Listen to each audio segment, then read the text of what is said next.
Bismillahirrahmanirrahim. Wa 'anil 'Irbad bin Sariyah radhiyallahu anhu 'anil Nabi dari Nabi sallallahu alaihi wasallam, yakni sahabat Irbad memaksudkan an Rabbihi, Nabi dari Tuhannya, hadits qudsi. Tabaraka, maha berkah Allah, wa ta'ala, dan maha tinggi. Tabaraka ini diriwayatkan dari Ibnu Abbas, mengartikannya semua keberkahan dari Allah. Annahu, bahwasanya Allah qala telah berfirman, idza salabtu, kalau aku mencopot, min abdi, dari seorang hambaku, karimataihi, kedua perkara yang mulia yang dia punyai. Karimah ini perkara yang mulia, perkara yang mahal yang dia punyai. Wa huwa bihima, sedangkan keadaan dia bihima dengan dua perkara yang mahal tadi. Dhaninun, adalah orang yang sangat-sangat mempertahankannya, sangat-sangat kikir. Maksudnya sangat-sangat sayang dengan kedua matanya. Lah apa ada Pak orang yang nggak sayang dengan kedua matanya? Maka para ulama mengatakan ya normalnya orang nggak ada sih. Maka firman Allah wa huwa bihi madhanin, maksudnya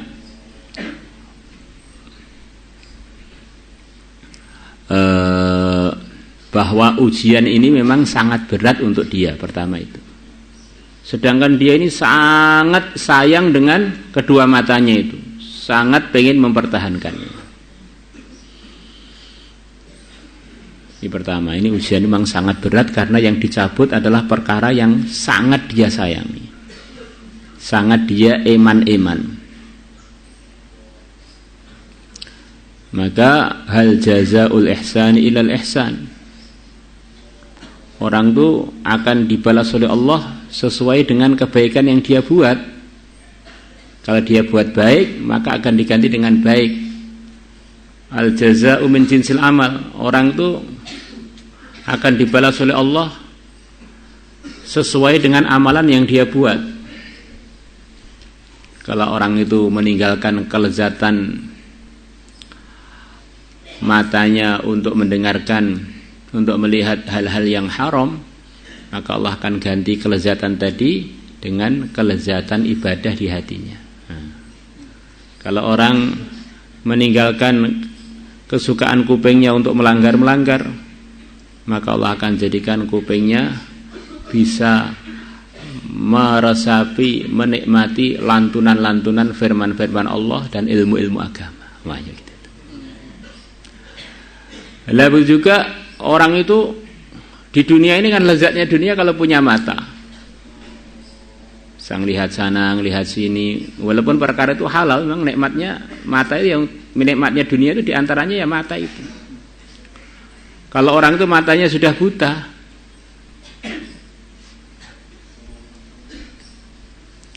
maka dunia ini sudah nggak ada yang nikmat, atau nikmatnya sangat berkurang.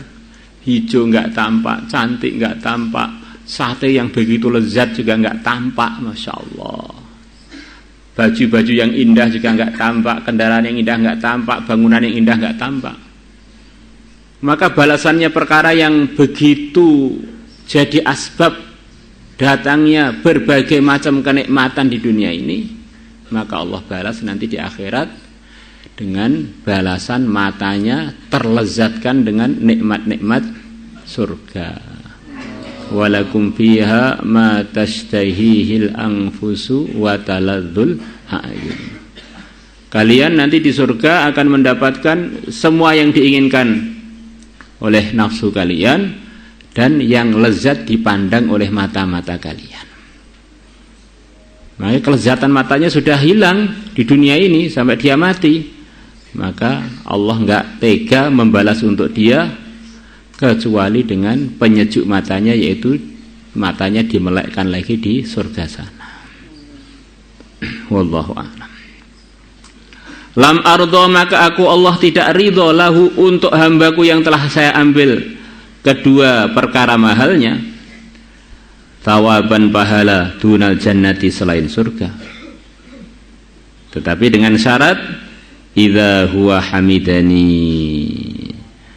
kalau dia memuji aku alaihima atas kedua karimahnya, kedua perkara mahalnya dia tadi yang diambil oleh Allah. Sudah sering diulang lagi bahwa semua anugerah itu adalah didapatkan kalau orang ketika diuji menghadapinya dengan cara-cara yang diridhai oleh Allah. Nah, kalau orang diuji tidak dia tanggapi dengan sikap yang diridhai oleh Allah, kok dia mau minta upah dari Allah itu ya nggak nyembung kan? Wong dia ini diberi ujian terus nggak dijawab sesuai dengan tuntutan ujian, kemudian minta hadiah, saya kan sudah ikut ujian, lah ujiannya ra lulus loh, kok minta kelulusan itu bagaimana? Kok minta gelar itu bagaimana? Wong ujiannya itu ditanggapi dengan tanggapan yang tidak sesuai dengan prosedur. Bukan soalnya dijawab, malah kertasnya disobek, minta nilai. Nah, orang itu kalau menghadapi ujian kemudian nggak dihadapi dengan takwa, ya mirip seperti orang diberi soal di dalam kertas, bukan malah dijawab, dia melihat soalnya sumpek langsung disobek, kemudian dia mau minta nilai dari yang uji, ya nggak nyambung. Maka Allah hanya menerima dari hamba-hambanya yang sesuai prosedur. Sesuai prosedur itu namanya ketakwaan, mengamalkan perintah, menjauhi larangan. Perintah ketika diuji dengan musibah ataupun diuji dengan kenikmatan. Mana ada Pak ujian kenikmatan orang nggak lulus? Ya banyak. Kita punya anak, kita beri sepeda motor, ini ujian kenikmatan. Sepeda motornya bukan untuk masuk kelas, bukan untuk pergi ke masjid, mentah untuk ngeluyur. Namanya diberi kesenangan oleh orang tuanya, malah dia gunakan untuk menyusahkan orang tuanya. Nah, kita ini oleh Allah diuji dengan ujian kenikmatan dan ujian hal-hal yang menyusahkan. Maka kalau keduanya kita tanggapi, kita hadapi dengan yang diridhoi oleh yang menguji kita, maka kita akan dapat upah. Kalau upah itu bahasa Arab namanya thawab, namanya ajar. Wa an Ibnu Abbas radhiyallahu anhuma qala Rasulullah sallallahu alaihi wasallam, yaqulullah, Allah berfirman, idza akhadtu karimatai abdi, kalau aku telah mengambil kedua perkara mahalnya seorang hambaku, fasabara, maka dia bersabar, wahtasaba, dan dia mengharapkan pahala, lam arda lahu thawaba, maka aku tidak ridha untuk dia thawaban, pahala, opahnya, dunal jannati, selain surga. Rawahu Abu Ya'la wa Ibnu Hibban. Wa kharraja Ahmad wa Tabarani bi isnadin fihi nadhar, dengan sanad yang perlu dianalisa lagi, fihi nadhar, yang di dalamnya ada perlu analisa lagi, sanadnya kurang begitu kuat. An Aisyah binti Qudamah qalat, Aisyah binti Qudamah mengatakan, qala, telah bersabda Rasulullah sallallahu alaihi wasallam, azizun 'ala Allah, berat atas Allah. Itu kalau arti bagi makhluk itu aziznya berat, maksudnya tidak akan melaksanakan. Azizun alayya an adribaka, berat rasanya hatiku untuk memukulmu.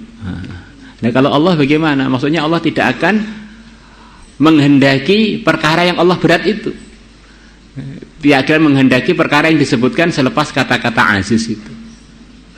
Mesti Allah akan melaksanakan perkara yang sesuai untuk jadi balasannya hamba tersebut.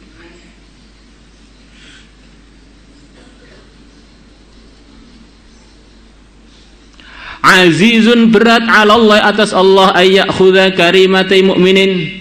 Allah mengambil kedua perkara mahalnya seorang yang beriman, tsumma yudkhilahun nara, kemudian Allah memasukkan hamba mukmin tadi ke neraka. Ya Allah tidak akan melaksanakan itu. Kalau hamba yang mukmin sudah diuji kedua matanya buta, pasti Allah akan memasukkan dia ke surga, tidak ke neraka. Tentu saja ini yang pasti adalah kalau hambanya tadi bersikap Allah ketika diuji tersebut.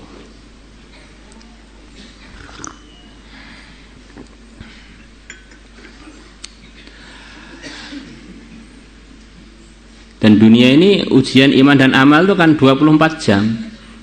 Maka kata para ulama, kalau ada satu ujian saja kita lulus, dan ujian yang lulus itu Allah telah janjikan lewat firman-Nya, baik pun hadis qudsi atau Quran, bahwa jaminannya surga, maka walaupun yang lain-lain nggak lulus, maka diharapkan orang itu sudah masuk dalam janjinya Allah. Di dalam menghadapi musibah, diuji matanya buta, dia ridho, dia mengharapkan pahala dari Allah, dia tidak mencaci maki ujian tersebut. Maka walaupun yang lain-lain ada banyak yang nggak lulus, karena dia sudah dapat janji dari Nabi ini, dia pun diharapkan tidak batal anugerah yang telah dijanjikan untuk dia. Seperti di pondok ini banyak ujian, kan yang menggerakkan ujian-ujian ini kan juga ilham dari langit juga, dari Allah. Ada ujian nahwu, ujian shorof, ujian ini, ujian itu. Ada orang di urusan nahwu dia 100, sementara di urusan hisab matematika 1, ya tetap urusan nahwu dia juara 1, maka layak mendapatkan hadiah dalam urusan nahwu. Urusan ini urusan itu dia nggak lulus, tetapi urusan menghadapi ujian buta mata dia lulus, maka dia layak mendapatkan anugerah itu juga. Maka kita rasakan ujian yang diujikan oleh Allah kepada kita ini kan tiap hari, bahkan tiap saat terus setuju pada kita. Maka jangan sampai semuanya nggak lulus lah. Kalau ada yang lulus, harapannya kita dapat janji-janji yang telah kita baca sebagian di dalam hadis-hadis yang telah kita dengar sebelum-sebelumnya. Urusan sedekah, urusan amar ma'ruf nahi munkar, urusan qiyamul lail, urusan baca Quran, urusan sakit demam, urusan sakit kepala. Nah, kalau salah satunya ada yang lulus, itu harapannya tidak terhapus dengan yang tidak lulus yang ujian-ujian yang lain.